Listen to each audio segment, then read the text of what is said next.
السلام علیکم ورحمۃ اللہ وبرکاتہ۔ الحمدللہ رب العالمین، الصلاۃ والسلام علی سیدنا المرسلین وعلی آلہ اصحابہ اجمعین، اما بعد۔ تمام قسم کی تعریف، حمد و ثنا، کبریائی، بڑائی، بزرگی اللہ رب العزت کے لیے لائق و زیبا ہے۔ درود السلام انبیاء کرام پر، خصوصاً نبی مکرم رحمت للعالمین امام الانبیاء محمد صلی اللہ علیہ وسلم پر۔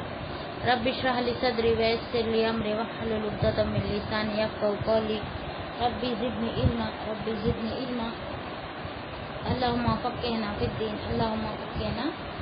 الدین۔ آج ہم دیکھیں گے آیت نمبر 106 سورہ نام۔ اعوذ باللہ من الشیطان الرجیم، بسم اللہ الرحمن الرحیم۔ اتبع ما اوحی الیک من ربک لا الہ الا هو واعرض عن المشرکین۔ اس کی پیروی کر جو تیری طرف رب کے جانب سے وحی کی گئی ہے، اور اس کے سوا کوئی معبود نہیں، اور مشرکوں سے کنارہ کر۔ کہ کون کر؟ اللہ تعالیٰ نبی صلی اللہ علیہ وسلم کو کیا بول رہے ہیں کہ اس کی پیروی کر جو تیری طرف رب کے جانب سے وحی کی گئی ہے، یعنی جو وحی کی جا رہی ہے اس کی پیروی کس کو کرنے کا حکم دیا جا رہا ہے؟ نبی صلی اللہ علیہ وسلم کو، اور تمام انسانوں کی طرف بھی اس میں اشارہ ہے۔ اور اس کے سوا کوئی معبود نہیں، اور مشرکوں سے کنارہ کر۔ نبی صلی اللہ علیہ وسلم کے دل کی تقویت اور ان کے حزن و ملال کے ازالہ کے لیے انہیں حکم دیا جا رہا ہے۔ دل کی تقویت مطلب دل کی مضبوطی، یعنی دل ان کا کمزور پڑ جاتا نا، اتنی محنت کرنے کے بعد بھی کوئی ایمان نہیں لا کے دے رہا تھا اور ایمان والوں کو ستایا جا رہا تھا، تو ان کی یہاں پہ کیا فرمایا ہے کہ تمہارے دل کی تقویت، تمہارے دل میں جو کمزور ہو گیا اس کو مضبوط کرنے کے لیے، اور حزن و ملال، حزن ہے نا غم، اور ملال یعنی غم سے نجات دینے کے لیے اللہ تعالیٰ اس میں کیا، اس آیت میں اللہ تعالیٰ تسلی دے رہا ہے نبی صلی اللہ علیہ وسلم کو کہ تم ان کی وجہ سے کمزور مت پڑو، بلکہ کس کی طرف رجوع کرو؟ اللہ رب العالمین کی طرف رجوع کرو، اور مشرکوں سے تم کنارہ کرو، اور ان کے اس قسم کی بے بنیاد شبہوں سے متاثر ہو کر دعوت و تبلیغ ترک نہ کرے۔ مطلب ان لوگوں کی جو بے بنیاد یعنی کوئی مقصد نہیں ہے اس باتوں کا، اسی باتوں کو لے کر آپ ٹینشن نہ لو اور ان کی باتوں کی طرف متاثر مت ہو۔ اور دوسرا دعوت تبلیغ کو ترک نہ کرے، یعنی جو تم دعوت دے رہے تو تبلیغ کر رہے، ان کی بے بنیاد باتوں کو سن کر آپ کمزور مت پڑ جاؤ، بلکہ دعوت تبلیغ کا کام زور و شور سے آپ شروع رکھو۔ آپ اپنی راہ پر ثابت قدمی سے چلتے رہیے، اور مشرکین کی باتوں کا خیال نہ کیجیے۔ مشرکین کی جو باتیں ہیں ان کو اپنے ذہن میں نہ لائے، اور ان کی باتوں کو نظر انداز کرتے ہوئے تم کیا کرو؟ اللہ کی طرف رجوع کرو، اور تبلیغ کا کام زور شوروں سے کرتے رہے۔ اب اتباع ما اوحی الیک من ربک، یعنی سیدنا ابو ہریرہ رضی اللہ تعالیٰ عنہ بیان کرتے ہیں کہ رسول اللہ صلی اللہ علیہ وسلم نے فرمایا، انبیاء میں سے ہر نبی کو کوئی نہ کوئی معجزہ عطا کیا گیا، اور اسی معجزے کی مثل لوگ ان پر ایمان لائے، یعنی اور مجھے جو معجزہ دیا گیا وہی ہے قرآن ہے، جسے اللہ نے مجھ پر وحی کے ذریعے نازل کیا ہے۔ یہ سب سے بڑا معجزہ ہے، پس مجھے امید ہے کہ میری امت کے لوگ قیامت کے روز تمام انبیاء کی امتوں سے زیادہ ہوں گے۔ یعنی جیسا کہ موسیٰ علیہ السلام آئے، ان کو بھی اللہ تعالیٰ نے کیا معجزہ دیے تھے؟ جب فرعون کے پاس ان کو بھیجا تو کیا کہا؟ یہ عصا، اور کیا ہے بغل میں جب وہ ہاتھ ڈالتے تھے اتنے گریبان میں، جب وہ نکالتے تھے تو بنا تکلیف کے وہ چمکتا تھا، اور اپنے ہاتھ میں عصا تھا، وہ اگر وہ پھینکتے تھے تو بہت بڑا اژدھا بن جاتا تھا۔ تو یہ نشانیاں دے کر اللہ تعالیٰ نے موسیٰ علیہ السلام کو ان کی قوم کی طرف بھیجے۔ اور عیسیٰ علیہ السلام کی کیا تھی؟ وہ مٹی سے پرندہ بناتے، اس میں پھونک مارتے، وہ اڑ جاتا، اس میں جان آ جاتی، اور کوئی مر جاتا اس پہ ہاتھ پھیر دیتے وہ زندہ ہو جاتا، کوئی اندھا رہتا اس پہ ہاتھ پھیر دیتے تو وہ آنکھوں والا ہو جاتا ہے نا، بیماری پہ ہاتھ پھیر دیتے تو وہ اچھا ہو جاتا۔ یہ کیا تھے؟ عیسیٰ علیہ السلام کے معجزے تھے۔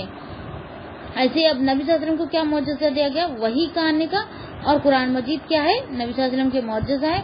اور دوسرا کیا ہے؟ تمام جو امت ہے، تمام انبیاء کی جو امت ہے، ان سب سے زیادہ امت کس کی رہیں گی؟ نبی صلی اللہ علیہ وسلم کی امت سب سے زیادہ رہیں گی، ٹھیک ہے۔ اور آگے کیا آیت ہے؟ آیت نمبر 107 ہے، وَلَوْ شَاءَ اللَّهُ مَا أَشْرَكُوا وَمَا جَعَلْنَاكَ عَلَيْهِمْ حَفِيظًا وَمَا أَنْتَ عَلَيْهِمْ بِوَكِيلٍ۔ اور اگر اللہ چاہتا تو شریک نہ بناتے، اور ہم نے تجھے ان پر محافظ نہیں بنایا اور نہ تو ان پر کوئی گریبان ہے۔ یعنی اگر اللہ چاہتا تو شرک نہ بناتے، یعنی اس کا مطلب یہ نہیں کہ اللہ چاہ رہا ہے تو وہ شرک بنا رہے، اللہ کب چاہ رہا ہے؟ جب وہ خود چاہ رہے ہیں تو اللہ چاہ رہا ہے، ٹھیک ہے؟ تو وہ اور ہم نے تجھے ان پر محافظ یعنی کوئی نبی صلی اللہ علیہ وسلم کو ان پر کوئی حفاظت کرنے والا بنا کر نہیں بھیجا، بلکہ کیا بھیجا ہے؟ پیغمبر یعنی پیغام پہنچانے والے۔ بس اتنا ہی آپ کا کام ہے کہ میرا میسج میرے بندوں تک پہنچا دو۔ اللہ تعالیٰ کیا فرما رہے ہیں؟ میرا میسج جو ہے میرے بندے تک پہنچا دو، آپ کا اتنا ہی کام ہے، نہ اس پر کوئی نگہبان ہے، آپ بھی ان پر کوئی نگہبان نہیں ہے، آپ ان پہ نگرانی کرنے والے نہیں ہیں اور نہ ہی کوئی ان کی حفاظت کرنے والے، بلکہ کیا ہے؟ صرف کیا کرنا ہے آپ کو؟ اللہ کا پیغام ان کے بندوں تک پہنچانا ہے۔ مشرک و کافر کے گمراہ ہونے کی حکمت اللہ ہی جانتا ہے، کیا حکمت ہے اس کے اندر، وہ کیا چاہتے تھے، کیا کرتے تھے، ان کو دیکھ کر اللہ تعالیٰ ان کو شرک میں مبتلا کر دیا، بدعت میں مبتلا کر دیا، کافر بنا دیا۔ تو یہ کیا وجہ ہے؟ اللہ خود ہی اس کو جانتا ہے۔ اگر وہ چاہتا تو تمام بنی نوح انسان کو راہ ہدایت پہ اکٹھا کر دیتا، لیکن وہ اپنی معیشت اور حکمت کے تقاضے کے مطابق جسے چاہتا ہدایت دیتا ہے اور جسے چاہتا ہے گمراہ کر دیتا ہے۔ اللہ تعالیٰ کیا کرتا ہے؟ جسے چاہتا ہے ہدایت دیتا، جسے چاہے گمراہ کر دیتا۔ ہدایت دینا کب دیتا ہے ہدایت؟ جب وہ بندہ خود چاہتا ہے ہدایت کے لیے اور کوشش کرتا ہے تو اللہ تعالیٰ اس میں اس کی مدد کرتا ہے اور اس کو کیا کرتا ہے؟ اللہ تعالیٰ ہدایت دیتا ہے۔ اور جو مشرک ہوتا ہے وہ مشرک بن کر ہی رہنا پسند کرتا ہے اور اسے نکلنے کی کوشش بھی نہیں کرتا، تو اللہ تعالیٰ اس کو اسی میں ہی رکھتا ہے۔ تو یہاں یہ بتانا مقصد ہے۔ یہ بات بالکل بھی ذہن میں نہیں آنی چاہیے کہ اللہ تعالیٰ ہدایت دیتا ہے اور اللہ چاہے گمراہ کر دیتا ہے۔ گمراہ بھی اللہ ہی کرتا ہے، لیکن اللہ تعالیٰ اس بندے کی پوزیشن، اندرونی پوزیشن دیکھ کر ہی اس کو گمراہ کرتا ہے۔ وہ اندرونی پوزیشن کو کوئی انسان نہیں جان سکتا، بلکہ اللہ کے سوا اس کو کوئی پہچان بھی نہیں سکتا، تو کوئی بندہ ان کو گمراہ نہیں کر سکتا بلکہ اللہ ہی کر سکتا ہے، ٹھیک ہے؟ ان کے جذبات، ان کی نیت کیا ہے، وہ سب دیکھ پرکھ کے اللہ تعالیٰ کیا کرتا ہے؟ ان کو گمراہ کرتا ہے۔ بندوں سے ان کے اعمال کا حساب لیا جائے گا، اور نبی صلی اللہ علیہ وسلم کی ذمہ داری نہیں تھی کہ وہ انسانوں کے اعمال و اقوال کا ریکارڈ رکھتے۔ ان کا کام تو اللہ کا پیغام اس کے بندوں تک پہنچا دینا تھا، تو انہوں نے یہ کام بدرجہ عدم انجام دیا۔ اب نبی صلی اللہ علیہ وسلم کی ذمہ داری کیا تھی؟ پیغام پہنچانے کی، ان کی ریکارڈ رکھنے کی۔ اللہ تعالیٰ نے ان کو اس کے لیے نہیں بھیجا تھا کہ ہر بندے کی آپ ریکارڈ رکھو، ریکارڈ کرنے کا نہیں تھا، اور ان کے اعمال و اقوال کا، جو ان لوگ اعمال کر رہے، جو لوگ بول رہے، ان سب کا نبی صلی اللہ علیہ وسلم کو ریکارڈ رکھنے کا اللہ تعالیٰ نے نہیں کہا، بلکہ کیا کہا؟ بس میرا میسج ہے، میرے بندوں تک تم پہنچا دو۔ ان کا کام تو اللہ کا کیا تھا؟ اللہ کا پیغام پہنچانا تھا۔ سو انہوں نے یہ کام بدرجہ تمام انجام دیا، بہت ہی اچھے طریقے، بہت ہی سلیقے سے اور بہت ہی ایمانداری سے انہوں نے اپنے کام کو انجام دے دیا۔ اور ارشاد فرمایا سورہ غاشیہ آیت نمبر 21 اور 22 میں، فذکر انما انت مذکر لست علیہم بمسیطر، بس تو نصیحت کر، تو صرف نصیحت کرنے والا ہے، بس تو نصیحت کر، تو صرف نصیحت کرنے والا ہے، تو ہرگز ان پر کوئی مسلط کیا ہوا نہیں۔ اور فرمایا سورہ رعد آیت نمبر 40 میں، وَإِنَّمَا عَلَيْكَ الْبَلَاغُ وَعَلَيْنَا الْحِسَابُ، تو میرے ذمے صرف پہنچا دینا ہے،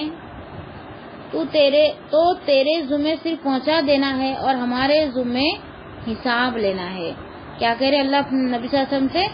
آپ کا کام کیا ہے؟ پیغام پہنچا دینا، اور حساب کتاب لینا، ریکارڈ رکھنا کس کا کام ہے؟ اللہ رب العالمین کا کام ہے۔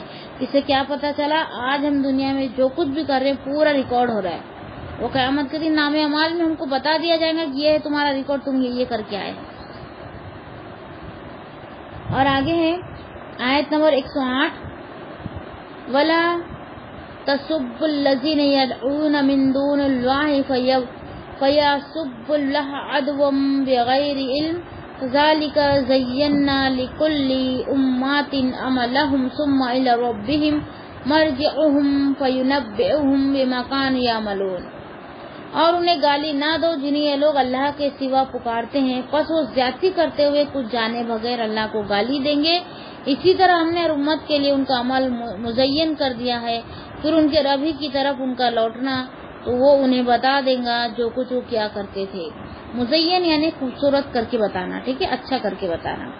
اب یہ آیات صد ذرائع کی دلیل ہے، یعنی اگر ایک جائز کام کسی بڑی خرابی کا ذریعہ بنتا ہو تو اس جائز کام کو بھی چھوڑ دینا ضروری ہے۔ جائز کام یعنی کوئی جائز کام سے، جیسا کہ مثال کے طور پہ ہم مکہ جاتے ہیں نا، وہاں پہ طواف کرتے ہیں، تو ہر بہن کا بولنا کیا آتا ہے کہ طواف ہم کہیں نہیں کر سکتے، طواف ہم کہاں کر سکتے؟ صرف مکہ میں ہی کر سکتے، باقی قرآن نماز ہم ہر جگہ پڑھ سکتے نا، کہیں بھی گئے تو ہمارے گھر پہ بھی پڑھ سکتے، کہیں بھی، لیکن طواف کا موقع صرف کب ملتا ہے؟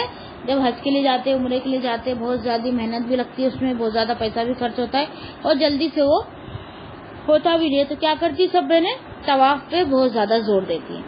صحیح ہے، ایک حساب سے طواف زیادہ سے زیادہ کرنا چاہیے کیونکہ طواف وہیں ہوتا ہے، لیکن طواف کرنا نفل ہے نا، اور وہ جائز بھی ہے، لیکن اگر وہاں رش ہے تو غیر محرم کے دھکے لگنے، اگر دھکے سے بچنے کے لیے دھکے اگر لگ رہے ہیں، اگر وہ جائز کام بھی کر رہی ہے تو وہ قبول نہیں ہوگا۔ مطلب کیا ہو گیا؟ نفل کو کمانے کے لیے بڑا نقصان کرے، یعنی حرام کام سے ہم بچ نہیں پا رہے، مطلب غیر محرم کے وہاں پہ ہم کو دھکے لگ رہے رش ہونے کی وجہ سے، تو بھی ہم نفل طواف اس کے اندر کر رہے ہیں، تو اس کا مطلب ہم نفل کرنے کے لیے کیا کر رہے ہیں؟ حرام کام اس میں کر دے رہے ہیں، کیونکہ غیر محرم رش ہوگا تو غیر محرم کے دھکے لگنا بہت آسان ہو جاتا ہے۔ تو اسی لیے سب بہنوں سے یہ درخواست ہے کہ اگر تم نفل طواف اگر کر رہے ہو تو وہاں پہ دیکھ لینا چاہیے کہ وہاں پہ رش ہے کہ نہیں ہے، نہیں تو پھر نہیں کرنا چاہیے، کیونکہ یہاں پہ دیکھو آیت میں اللہ تعالیٰ کیا فرما دیا کہ اور اسی طرح ہم نے ہر امت کے لیے ان کا عمل مزین کر دیا مطلب ان کے اعمال کو خوبصورت بنا دیا۔ ہم بولتے ہیں نا طواف تو کہیں کر نہیں سکتے، یہیں کر سکتے تو کیسا بھی کر لو، ہے نا، دھکے بھی لگ رہے تو کر رہے، نہیں بھی لگ رہے تو کر رہے، تو دھکے سے ہم کو بچنا ہے کیونکہ غیر محرم کا ٹچ ہونا ہمارے لیے کیا کر دیا گیا؟ حرام کر دیا گیا ہے۔ اور آگے یہاں پہ کیا بتایا جا رہا ہے؟ ایک جائز کام کسی بڑی کامیابی کا ذریعہ بنتا ہو تو اس جائز کام کو بھی چھوڑ دینا ضروری ہے۔ ایک تو میں نے یہ بتائی، اور دوسرا ایک یہ بھی ہوتا ہے کہ ہم جب کالجوں میں ہوتے ہمارے بچے، ہے نا، اور کوئی ان کو سیٹ ملنے والی ہوتی ہے، جیسا کہ ڈاکٹر ہی پڑھ لیے لیکن اس کو سیٹ ملنا ہے تو اسے کچھ مارکس کم ہے تو اس کو بڑی پوسٹ نہیں مل رہی ہے، تو ہم کیا کرتے ہیں؟ رشوت دے کر اس کو بڑی پوسٹ پر پہنچا دیتے۔ تو یہ ایک بڑی کامیابی ہے دنیا کی، لیکن اس میں بھی اگر گناہ ہے، اس کو بھی کیا کرنا ہے؟ تم کو چھوڑ دینا ہے، کیونکہ ہمارے لیے ہمارے عمل کو اللہ تعالیٰ نے کیا بنا دیا؟ مزین بنا دیا۔ مزین یعنی خوبصورت بنا دیا۔ بڑے پوسٹ کے لیے سب مرتے ہیں نا، کچھ بھی کرنے کو تیار ہے، رشوت دینے کو، ڈاکومنٹس میں کیا کرتے؟ فرضی ڈاکومنٹس بنا لیتے ہیں اور رشوتیں دیتے، دنیا بہت زیادہ اس میں رشوت دینا پڑتا ہے، تو بھی وہ قرض لے کے دیتے ہیں اور اپنے بچے کو بڑی پوسٹ پر پہنچاتے ہیں۔ تو یہ بھی اگر اتنی بڑی کامیابی بھی اگر ہم کو مل رہی ہے لیکن وہ گناہ کے ذریعے سے مل رہی ہے تو ہم کو نہیں کرنا ہے، چھوڑ دینا ہے، ٹھیک ہے۔ یہ آیت کا مطلب یہ ہے۔ اب اس آیت کریمہ میں مومنوں کو تعلیم دی گئی کہ وہ ہر لحاظ سے اللہ تعالیٰ کا ادب و احترام ملحوظ رکھے، اللہ تعالیٰ کے ساتھ ہم کو ادب و احترام سے ہم کو رہنا ہے، اللہ تعالیٰ پہ نہ جھوٹ باندھنا ہے، نہ گالی دینا کیا ہے؟ اللہ تعالیٰ کی نعوذ باللہ اولاد کہنا، مطلب اللہ تعالیٰ کو گالی دینا ہوا، ٹھیک ہے۔ یہ سب چیزیں سے ہم کو بچنا ہے۔